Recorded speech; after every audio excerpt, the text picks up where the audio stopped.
This is your daily dose of all things royal.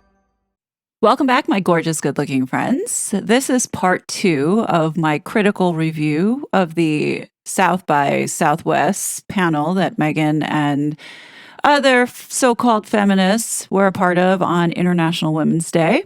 During this panel session, the topic of toxic social media came up, in which I would like to dedicate this video to responding with my opinion using my voice on calling out the hypocrisy and the lies, as well as exposing Meghan for being exactly what she is accusing others of doing. Let's rip this apart. Meghan, I want to come back to you because social media has really become the go-to place for girls and women to be scrutinized, objectified, bullied, right? And unfortunately, I know that this is something that you are all too familiar with. So how have you been able to manage the seemingly endless toxicity that comes at you? Yes, social media is a environment that I think has a lot of that. You notice Meghan had to stop herself because she knows very well what this environment is about because she has participated in it. It's really interesting as I can reflect on it. I keep my distance from it right now just for my own well-being, but... That's a bold-faced lie. She lied right there. As you notice, she's looking downward. She's shaking her head no. Everything about that answer is deceptive. Nobody believes this distance now that she's creating with her obsession with the online world. It's really interesting as I can reflect on it. I keep my distance from it right now just for my own well-being, but she has other people looking at it for her and probably reporting on things that need to be reported on. Otherwise, she just wants to be wrapped in this bubble of delusion. Pay attention to this next deception when Meghan talks about being pregnant. Watch where her eyes go. And also, does she say anything that's making any kind of sense? The bulk of the bullying and abuse that I was experiencing in social media and online was when I was pregnant with Archie and with Lily and with a newborn with each of them. And you just think about that.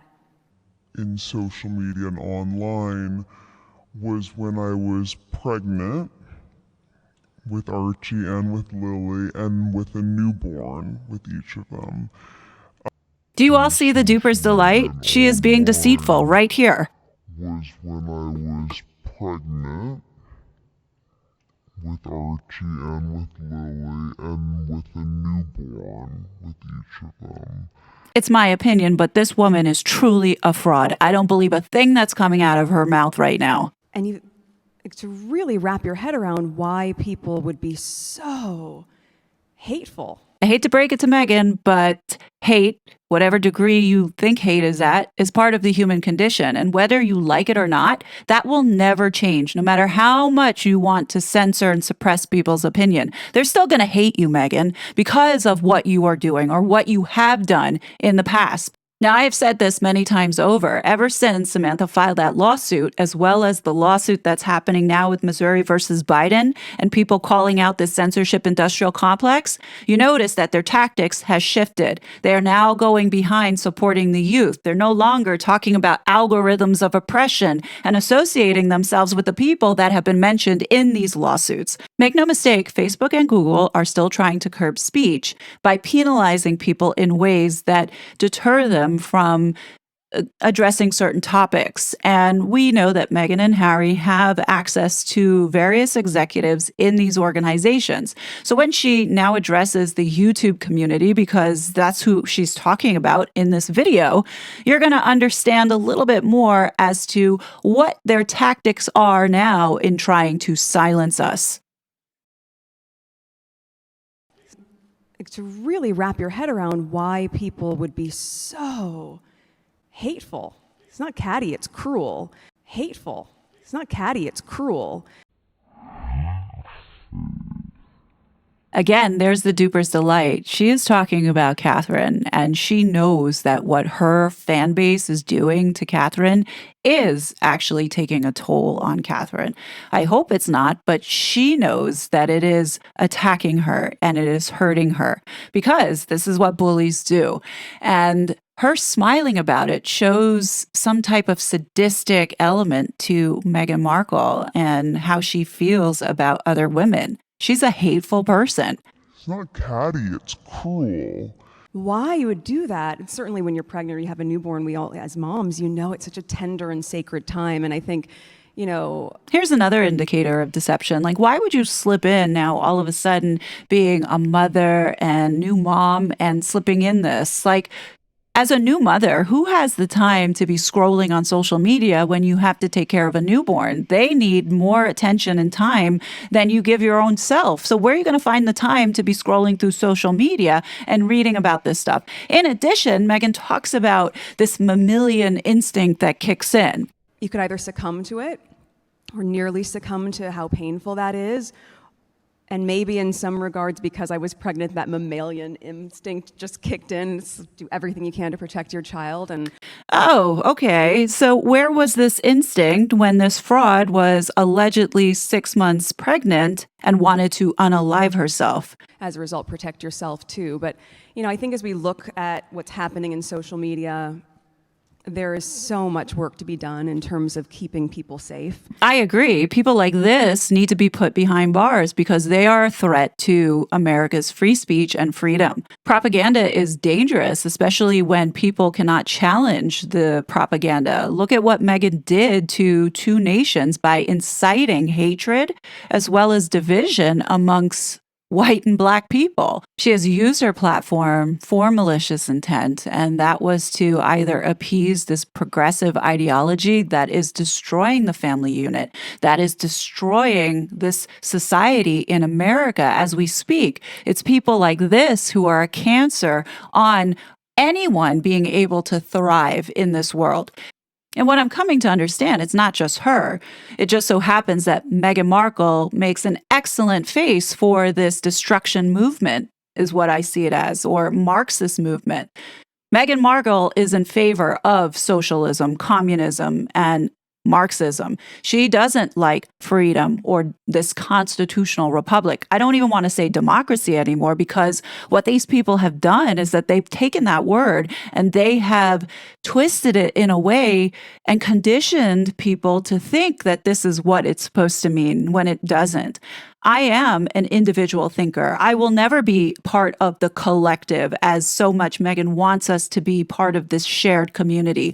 I don't want to share a community with someone like this, especially when it's devoid of Christian values and God itself. So Meghan, no, I don't want to be a part of your world, and I'm going to continue to keep speaking out against you because of what you're representing and doing to people right now. that starts as we see what's happening with children and their exposure to things. And this is the fight for control over the children. They want to be able to corrupt their minds and control what they see and what they think. This is why parents need to step up and take ownership back of their kids. You don't want people like Meghan Markle influencing and speaking to them and grooming them to be like this. But also just creating these habits that what I find the most disturbing, frankly, especially as a supporter of women, is how much of the hate is women completely spewing that to other women.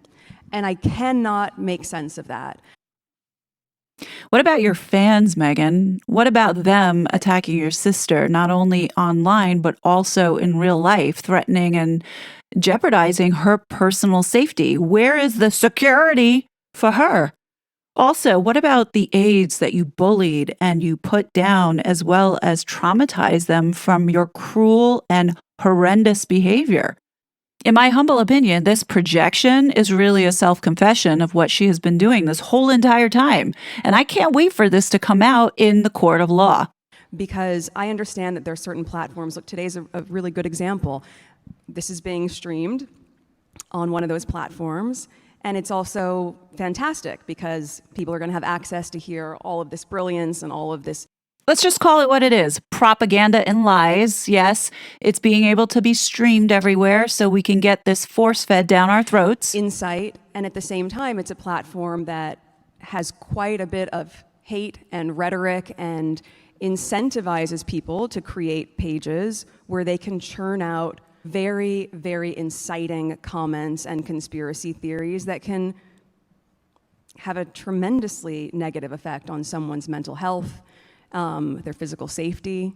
We all know that Meghan Markle is talking about the YouTube community in this case, and she can't stand that there are channels that are opening up more and more every day because of this woke BS and hypocrisy that's being projected. As much as she's trying to take us down, she knows that she has to tread lightly because we are all aware of her participation in the censorship industrial complex. And if she doesn't be careful, she could find herself in another lawsuit similar to what we're seeing right now on Capitol Hill with the Missouri versus Biden.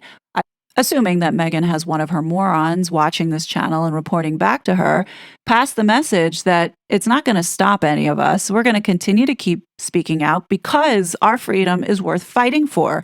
And just because you de-incentivize by taking away funding will come elsewhere because you know what? This is not the only platform or way in order to communicate messages out. Let me be loud and clear. And for the Meghan's morons who are listening to this, just know that whatever Meghan is doing from behind the scenes with Google in order to either detract us from speaking out or criticizing what she is putting in the public space, know that it's not going to work, at least not in my eyes. The more that she does this, the harder I will go to call out the hypocrisy and remind people of her bad behavior before anyone was paying attention.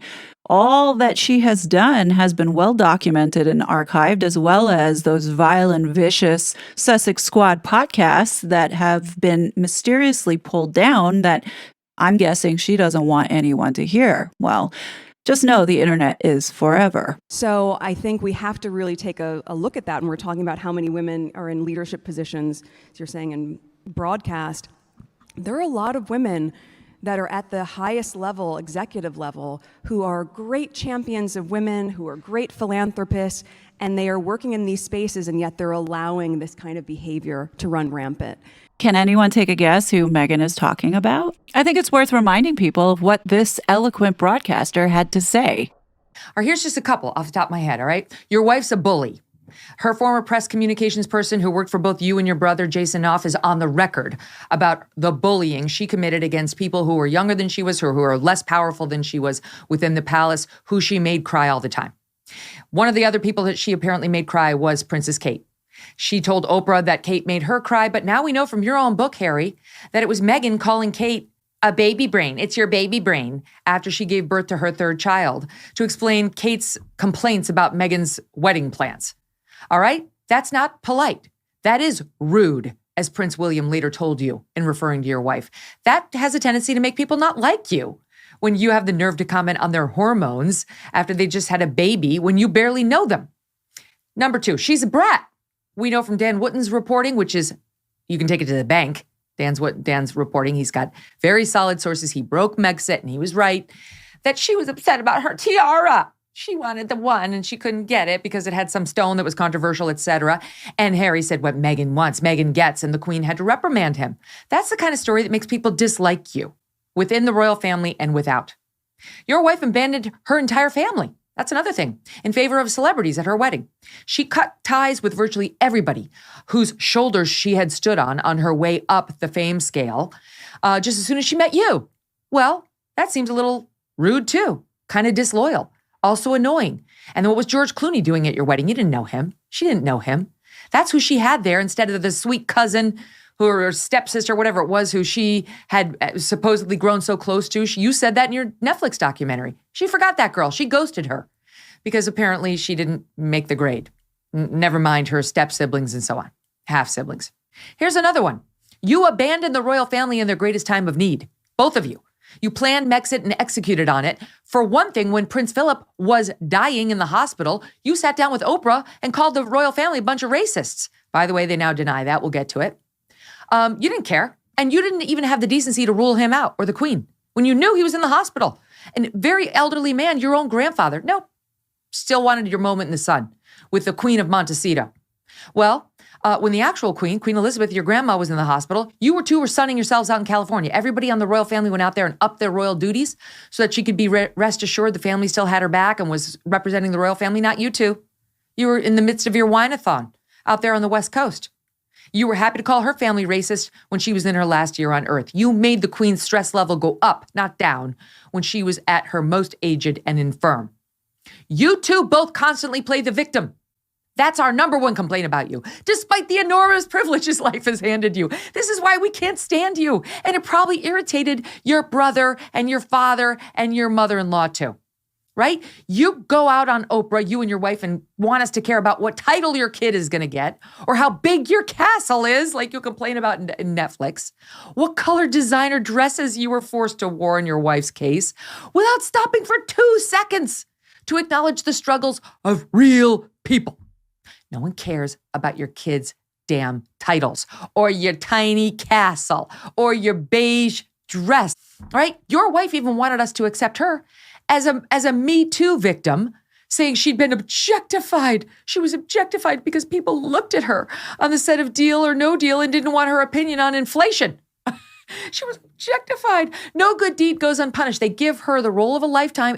She was a total unknown, put her on national television, gave her beautiful dresses to wear, did her hair and makeup, and all she can remember is, they told me to suck in my stomach and didn't pronounce my name correctly. I was objectified. What the hell do you think a model does? That's what you were on that show. You were a model. People pay to look at you. That's objectification. Deal with it. Or don't. But don't take the money, climb the ladder of success, and then show absolutely no gratitude and complain that you were objectified. That's why you got a paycheck. You and she both lie. A lot, especially your wife. Oh, I was told by the guy in The Lion King that people hadn't celebrated like this when I married Harry, like they did since Mandela was freed. Lie. You constantly lecture the so-called little people on how they need to be better people, more like you, we guess, while showing zero appreciation for their problems, right? Harry had the nerve to lecture us on white supremacy and white privilege. Then their Netflix documentary calls all Brexiters racist if you were in favor of Brexit, which the majority of Great Britain residents were. You're racist. She's out there telling us don't call women difficult. By the way, we now know that's what Prince William called her. So like I said before, that whole Spotify series she did was her working out her own issues. She doesn't want you to be able to say women are difficult because that's what Prince William said about her. Don't say diva, don't say bitch. I'm sure they called her that too. You're hypocrites. You lecture us on the environment and how we need to go green and do better as citizens while you're on your private jets and your SUVs with your enormous mansion out in Montecito saying reportedly it's not big enough or good enough for you, right? These are the reasons why we can't stand you. I'm giving you the specifics you so desperately want. You lecture us on kindness and how to be nice and be kind while you bully the little people around you. Half your staff walks out every other week because they can't stand working for you. What does it take to make somebody walk out on working for a royal? Probably a lot. Why are you choosing to put that out in the world? What if it was your friend or your mom or your daughter? You wouldn't do it. And I think that is the piece that is so lost right now in what's happening in the digital space and in certain sectors of the media. We have forgotten about our humanity. No one's buying any of this. Oh, we've forgotten about humanity until Meghan Markle does the right thing for her father, as well as apologize and help her sister. She can go scratch, in my humble opinion. There is nothing humane about attacking your own family just to preserve your own image. Also, exploiting dead children, let's not forget about that. And not speaking up about the Baka people. Come on, Meghan, you're fooling no one. And quite frankly, you're not going to shut any of us up because we will remember and we will continue to keep reiterating these very same truths that you want people to forget. Not for nothing, when you have a full PR machine behind you, it's easy to get sucked into the branding and image that she is portraying. I mean, there's a lot of effort that's going into rebranding Meghan and Harry. My guess is right now they're taking a page out of Camilla's book and are going full on to try and repair the damage that they have caused themselves over the last 6 years. Is it going to work? It's yet to be told. Now, the last point that I would like to bring up is the photograph with Harry sitting next to Marcus Anderson. And thank you to Won't Yield from St. Meghan Markle for sharing this photo, as I wouldn't have seen it. It's quite interesting that the third person in this video is someone who was mentioned in my last video, Genevieve Roth. So if you haven't checked it out, go check that out to understand a little bit more of how the Harkles are working and where they're getting their money from.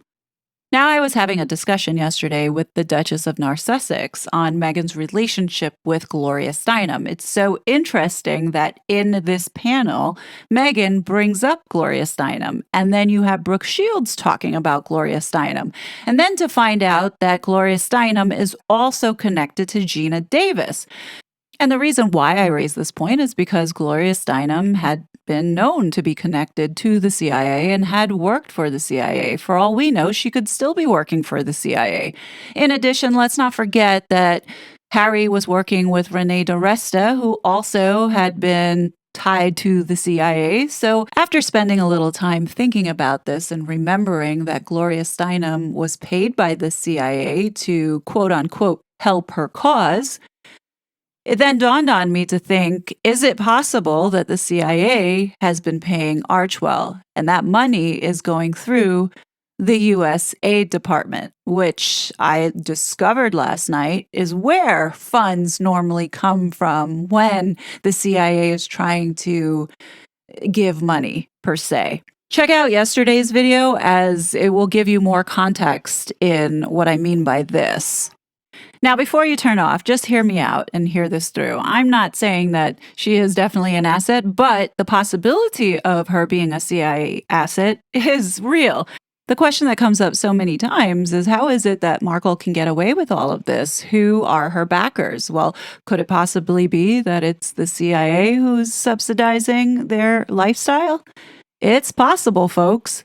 You're putting all these different facts together and the people that she's been associated with. And on top of it, it just so happens that the CIA is also representing at the South by Southwest Festival. Like, what the heck are they doing there? It's an entertainment and music festival. Why would the CIA have any need to be a part of this festival? The CIA has been a heavy presence since 2016. So I will let you make your mind up on that one. Now, I'm just going to share my observation here. Based off of studying Meghan Markle and her movements with people in our government, you start to put two and two together and recognize that there is a pattern of the causes that Meghan Markle supports and what the government here is trying to push on its people and using taxpayer money for. So when you look back at all the causes that Meghan Markle has supported, she pretty much has jumped on every bandwagon trend from beginning in 2018 with this Time's Up, Me Too, Hillary Clinton, I am a woman, hear me roar shit, to Black Lives Matter, which she also propped up, telling more lies around that, to now the focus seems to be on gender equity and women's so-called rights. Now, we have seen that there is a global push for Western countries to be passing so-called censorship bills. We see it happening in Canada, Australia, the UK. They're really trying hard here to go the route of using the kids as a shield in order to pass this Trojan horse, in order to get around people's privacy and collect the data on you. Now, let's just say, humor me for a second, if indeed Meghan has ties to this government agency, then the only reason why I would see them getting involved with her is because of her ties to the royal family. Now, what I struggle with is understanding the psychology of people like this and the people that surround them, knowing full well that they see what we're seeing, but they don't say anything. But instead, support a fake feminist who sat up on her high horse to pontificate about humanity. This is the same woman who went on Oprah in front of a global audience to attack another female and spew hurtful, misogynistic tropes. Meghan is 1,000% a fraud, and I can't understand why there are people who are going along with this facade. It has to be that they are getting paid, because no one in their right mind would sit there and say, oh, Meghan is a gift to our society. There's just no way. Now, I did say last year that the last bandwagon for Meghan and Harry to jump on would be the LGBTQIA trans movement. And here we are, La Barbecue in the heart of Austin, Texas, of which this restaurant is well known within the LGBTQIA community. Now, since Meghan and Harry have been banging on about gender equity and rights for women, girls, and the LGBTQ community, there's no doubt that this photo op was for positioning themselves to champion this movement. Oh, and just a little side note, the woman that Meghan is pictured with, Allie Clem, she's actually been indicted for fraud. Yeah, that's another story in itself, but Meghan sure knows how to pick them. I'm sure down the road we're going to hear a little bit more about this meet and greet, possibly on Meghan's Lemonada podcast. Keep in mind that the company that she signed with is heavily rooted with the LGBTQ community. And this is the target audience that Meghan will be speaking to, as well as it's the targeted audience that Biden is now speaking to in securing votes. So do you see where the alignment is? Do you see how Meghan does jump on these bandwagons that are aligned with what our president here is now pushing for? I mean, this is where the money is. This is where a lot of money is going towards, particularly around this gender equity and completely confusing kids to not understand whether they're a boy or a girl. This is what's happening here in the United States. It's a complete mindfuck. I hate to say it, but psychological manipulation is what the CIA is known for doing. And even if she's not, get ready, Meghan will be very vocal the closer we get to the election. Mark my words. But what do you guys think? As always, I will be back with more content. But until then, please be safe, and I will talk to you later. Bye. Such a fraud.